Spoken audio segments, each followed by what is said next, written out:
नमस्कार। स्वतन्त्र नेपाल राष्ट्रिय अभियानको तर्फबाट यहाँ सबैलाई हार्दिक अभिवादन। आज यस भिडियोमा यस अभियान अन्तर्गत एजेन्डा क राजनैतिक संरचनाको बुँदा नम्बर 6 यस प्रकार छ। स्थानीय निकायको जनसेवामा प्रत्यक्ष सरकार हुने भएकोले हालका व्यवस्था अनुरूप स्थानीय सरकार निर्माण गर्ने।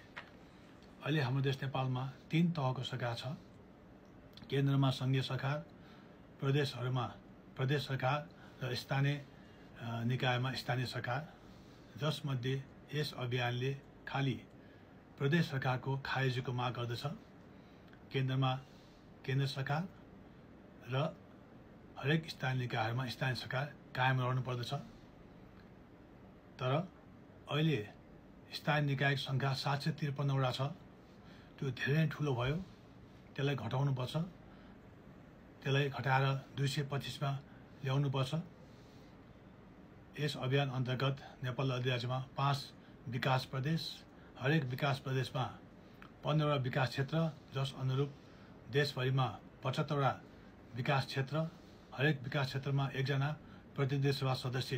नेपाल अधिराज्यमा त्यस अन्तर्गत 75 जना प्रतिनिधि सभा सदस्य र हरेक विकास क्षेत्रमा 3 वटा स्थानीय निकाय गरेर 225 वटा स्थानीय निकाय हुनु पर्यो।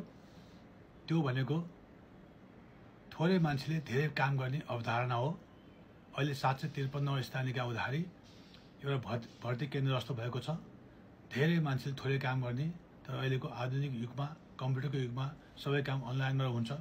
त्यसैले थोरै मान्छेले धेरै काम गर्न सक्ने अवस्थाको निर्माण गर्नको लागि 753 स्थानीय निकायलाई घटाएर 225 हुनुपर्छ र यी 225 स्थानीय निकायहरू अधिकार सम्पन्न हुनु पर्यो र जनताको हरेक सेवाहरू स्थानीय निकायबाट नै प्राप्त गर्ने सक्ने व्यवस्थाको तर्जुमा गर्नु पर्यो। यस बुँदाको मर्म यही हो। यहाँ कस्तो लाग्छ सुझाव दिनुहोला, साथ सहयोग गर्नुहोला। ठिक लागेमा यस भिडियोलाई सेयर गर्नुहोला। यो टिकटकलाई फलो गर्नुहोला। सबैको जय होस्। नमस्कार।